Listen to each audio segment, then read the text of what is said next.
नमस्कार, आप देख रहे हैं व्यू न्यूज़ पावर्ड बाय विनय उजाला। आइए नजर डालते हैं आज की प्रमुख खबरों पर।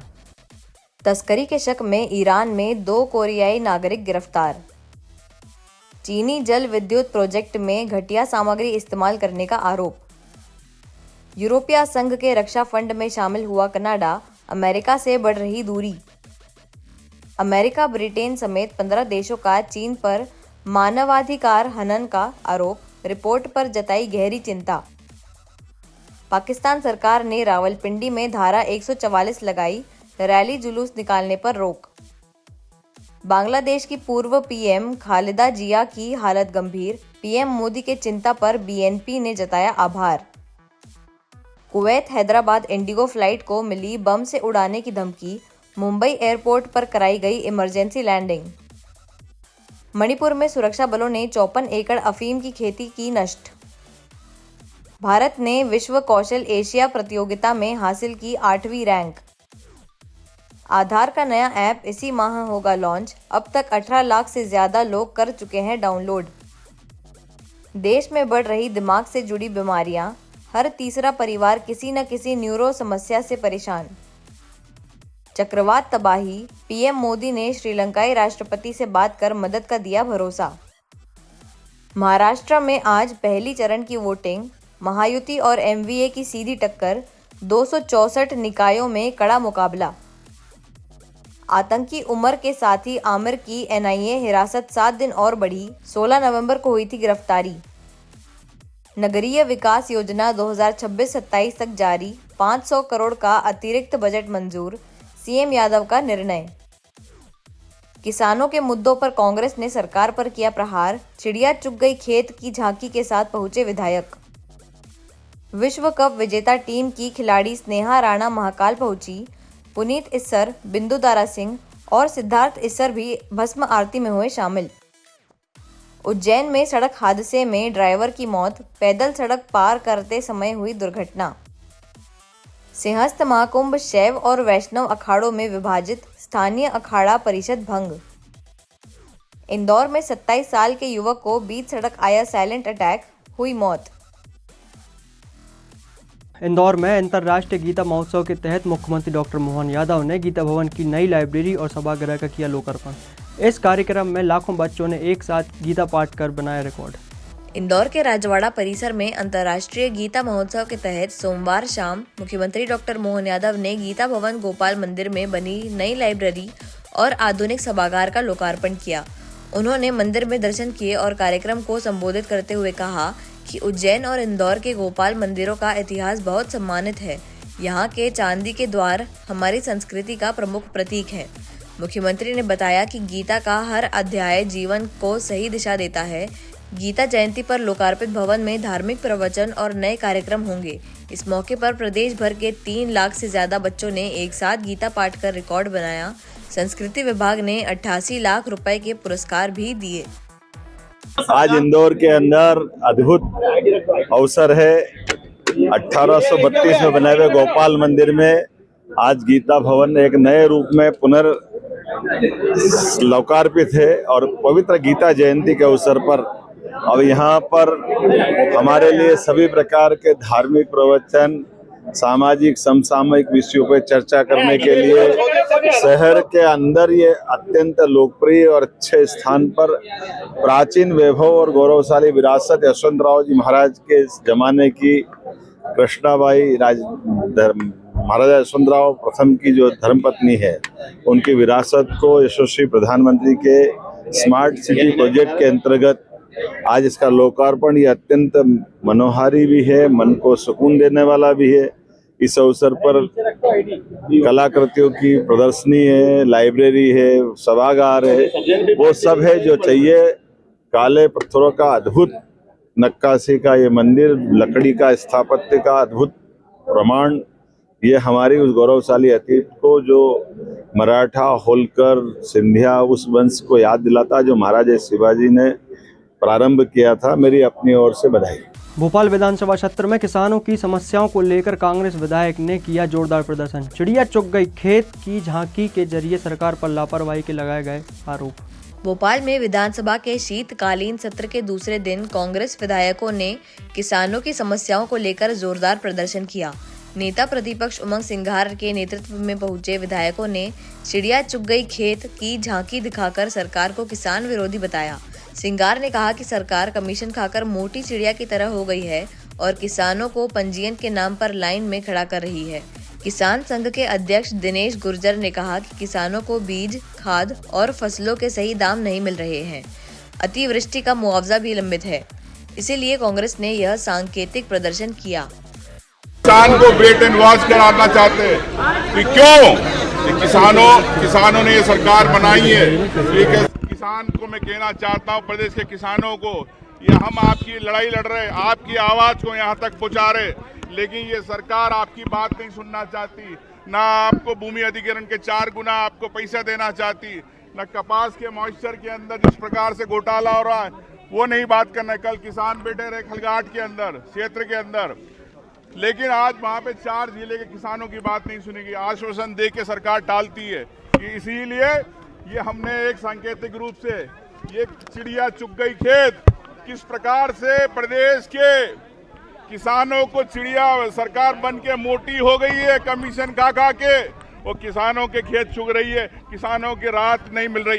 यही मैं कहना चाहता हूँ। इंदौर पुलिस की बड़ी पहल, पुलिस कमिश्नर हरिनारायणचारी मिश्र ने QR स्कैनर शिकायत सिस्टम की शुरुआत की। अब ट्रैफिक, सड़क या अवैध गतिविधि शिकायत एक स्कैन में होगी दर्ज। इंदौर पुलिस ने नागरिक सुविधाओं और शिकायत निवारण को आसान बनाने के लिए बड़ा कदम उठाया है। पुलिस कमिश्नर हरिनारायणचारी मिश्र ने QR स्कैनर शिकायत सिस्टम शुरू किया है। अब ट्रैफिक, सड़क, पानी, सीवर या किसी भी अवैध गतिविधि की शिकायत सिर्फ एक स्कैन में दर्ज हो जाएगी। शिकायत करने वाले की पहचान पूरी तरह गोपनीय रखी जाएगी और एक अलग मॉनिटरिंग टीम तुरंत एक्शन लेगी। अधिकारियों के मुताबिक यह सिस्टम शिकायत निवारण की गति बढ़ाएगा और नागरिकों को कई दफ्तरों के चक्कर से छुटकारा दिलाएगा। हम जानते हैं कि तकनीक का समावेश हमारे जीवन के हर पक्ष में है। खास तौर पर कई बार साइबर और तकनीक से जुड़ी चुनौतियां भी पुलिस के सामने आती रहती हैं, लेकिन उसी कड़ी में इसका एक सकारात्मक उपयोग यह है कि आम व्यक्ति को पुलिस तक बेहतर ढंग से पहुंचाने के लिए और ख़ास तौर पे पूरी व्यवस्था को जनोन्मुखी बनाने के लिए आवश्यक है कि इस तकनीक का एक सकारात्मक उपयोग हो। और इस कड़ी में आज समान तौर पर QR कोड के माध्यम से आज एक नई शुरुआत हो रही है, जिसमें यह QR कोड हर जगह उपलब्ध होगा। यानी कि यहाँ पर कमिश्नरेट ऑफिस में, सभी DCP ऑफिस में, सभी ACP, सभी जगहों पर उपलब्ध होगा। 2 QR कोड अलग अलग उसमें उद्देश्य से बनाए गए हैं। पहले 2 दिन पूर्व एक QR कोड को लॉन्च किया गया था, जिसमें खास तौर पर ट्रैफिक से जुड़े जो मुद्दे हैं, ट्रैफिक से जुड़े जो समाधान, जो सुझाव, जो स्थानीय समस्या, उनका उल्लेख उसमें किया जा सकता है। हम जानते हैं कि कई बार हम किसी क्षेत्र में रहते हैं, उस क्षेत्र की जो स्थानीय समस्याएं रहती हैं वो हम बेहतर ढंग से जानते हैं अन्य किसी भी व्यक्ति के मुकाबले। उसको हम अपने सुझाव को, समस्या को रख सकते हैं। दूसरी तरफ थानों से जुड़ी जो समस्याएं हैं, हम जानते हैं कि पिछले दिनों हर थाने में एक रजिस्टर रखी गई है, जिसमें व्यक्ति थाने से संबंधित फीडबैक दे सकता है, जानकारियाँ दे सकता है, लेकिन कई बार उसका कई थानों में सम्यक ढंग से उसका पालन या थोड़ी उसमें कमी रह जाती है। इसलिए इस व्यवस्था में तकनीक का समावेश करते हुए इसे और बेहतर बनाने की कोशिश की गई है। इसमें इस QR कोड के माध्यम से जैसे ही हम QR कोड से इसको स्कैन करेंगे, हमारे पास एक पेज खुलेगा जिसमें हमें अपनी जानकारियाँ और साथ साथ समस्या, शिकायत, या अगर हमें लगता है कि कोई इसमें हमें फोटोग्राफ डालना है, जैसे कि कोई वहाँ के स्थानीय कोई ट्रैफिक से जुड़ा मुद्दा हो या कोई थाने से जुड़ा कोई संबंधित कोई जानकारी हमें भेजनी है, तो उसको हम भेज सकते हैं। उस भेजने के साथ ही यहाँ पे कार्यालय में एक सेल बनाया गया है, जिसमें वो पहुँचेगा और तत्काल उस पर उसको करके उसमें कार्रवाई सुनिश्चित की जाएगी। तो समान तौर पे तत्परता से जुड़े जो मुद्दे, जिसमें त्वरित ढंग से कार्रवाई की आवश्यकता है, जिसमें खास तौर पर पुलिस के लिए कोई सुझाव है, कोई अपेक्षित सुझाव, कोई सूचना है। कई बार हम अपनी जानकारी को, अपने नाम को गोपनीय रखना चाहते हैं, खासतौर पर ड्रग से जुड़े मुद्दे या कोई भी ऐसी संवेदनशील जानकारी किसी अपराधी के बारे में, किसी वारंटी के बारे में, और कई बार हम किसी मुद्दे को चाहते हैं कि हमारी पहचान उजागर ना हो, ऐसे मामलों में भेज सकते हैं। उनकी पहचान, उनकी पूरी तरह से सूचना गोपनीय रखते हुए इस पर कार्रवाई की जाएगी।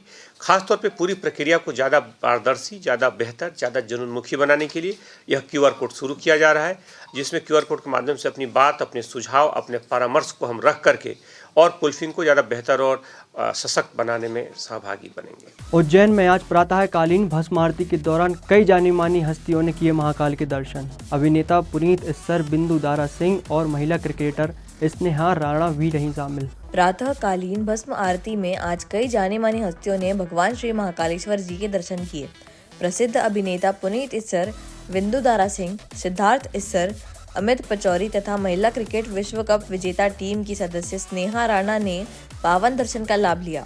दर्शन उपरांत मंदिर प्रबंध समिति के उप प्रशासक श्री SN सोनी एवं इंजीनियर श्री शिवाकांत पांडे ने सभी अतिथियों का हार्दिक स्वागत एवं सम्मान किया। इंदौर में रील विवाद से बड़ी वारदात, युवक को चाकू मारकर किया गया घायल, हालात गंभीर, पुलिस अलर्ट मोड पर, आरोपी की तलाश तेज। हीरानगर थाना क्षेत्र में सोशल मीडिया पर रील बनाने को लेकर हुए विवाद ने हिंसक रूप ले लिया। गौरीनगर साहू धर्मशाला के पास दो बदमाशों ने मिलकर युवक छोटू सोनी पर चाकू से जानलेवा हमला किया। घायल को गंभीर हालत में MY अस्पताल में भर्ती कराया गया है, जहां उसकी स्थिति नाजुक बताई जा रही है। जानकारी के अनुसार आरोपी आदर्श व आकाश का छोटू से रील बनाने को लेकर विवाद हुआ था। बाद में दोनों समझौते के बहाने घर पहुंचे और हमला कर दिया। पुलिस ने मामला दर्ज कर आरोपियों की तलाश शुरू कर दी है। मैं वही सुबह गया था चाय पीने कालका माता मंदिर रोड पे, तो वहाँ इनकी कुछ कहासुनी सुनी हो गई थी, वो नहीं पता इतना मेरे को। फिर मेरा भाई घर आया, ये रात को दारू वारू पी के आए, तो इनने बातचीत करी, बोलते ले मेरे पापा से बात कर ले, ख़त्म कर जो भी है। उस बहाने इसको साइड में ले गए और उनने चाकू निकाला, उनने चाकू मार दिया। किसने चाकू मारा और कौन घायल है? आदर्श आर्य और आकाश। किसको मारा इन्होंने चाकू? छोटू सोनी, मेरे भाई को। क्या किस चीज़ को लेकर कहाँ सुनी हुई थी इनकी? वो नहीं पता भैया किस चीज़ के लिए कहाँ सुनी हुई थी। कुछ बात सामने आई थी रील्स को लेकर, इस तरीके की कोई बात थी? हाँ, वो रील्स रियल ऐसी कुछ बातचीत हुई थी इनकी, कहाँ सुनी हो गई थी, फिर वो इतना सब नहीं पता। कब हुई ये घटना चाकू बजे की? 8:30-9 बजे। कहाँ पर हुई थी? गौरीनगर साउथ धर्मशाला के पीछे। मारने वाला आकाश है? आकाश और आदर्श आर्य है। तो यह बात कौन कराना चाह रहा था कि पापा से बात कर ले? आकाश। किसकी बात कराना चाह रहा था? छोटू के।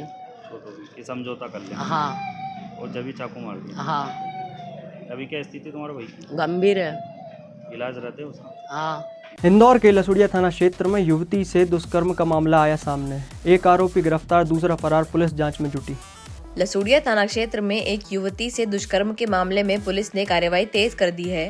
पुलिस ने एक आरोपी आमिर को हिरासत में ले लिया है, जबकि दूसरा आरोपी सूफियान अभी भी फरार है। पीड़िता ने दोनों पर अलग अलग समय पर दुष्कर्म करने का आरोप लगाया था। TI तारेश सोनी के अनुसार हिरासत में लिए गए आरोपी से पूछताछ जारी है और पुलिस फरार सूफियान की तलाश में दबिश दे रही है। मामला गंभीर होने से जांच तेजी से की जा रही है। दुष्कर्म का मामला पीड़िता की रिपोर्ट पर दर्ज हुआ है और उसमें दो आरोपी हैं, आरोपी आमिर और सूफियान। आरोपी आमिर की गिरफ्तारी हो गई है, सूफियान की तलाश जारी है। मामले में अनुसंधान जारी है, जो भी तथ्य आएंगे वो सामने आएंगे। सर, किस तरीके से पीड़िता से मिले थे, कब से इनकी पहचान की? और पीड़िता से दोस्ती थी, फिर उसके बाद इनके द्वारा उससे छलपूर्वक दुष्कर्म किया गया है और वो सारे एंगल जांच पर है। गैंग रेप में मामला दर्ज हुआ है? नहीं, गैंग रेप नहीं है, ये दोनों ने अलग अलग समय पर उसके साथ दुष्कर्म। ऐसे ही खास खबरों के लिए बने रहिए हमारे साथ VU न्यूज़ पर, पावर्ड बाय विनय उजाला।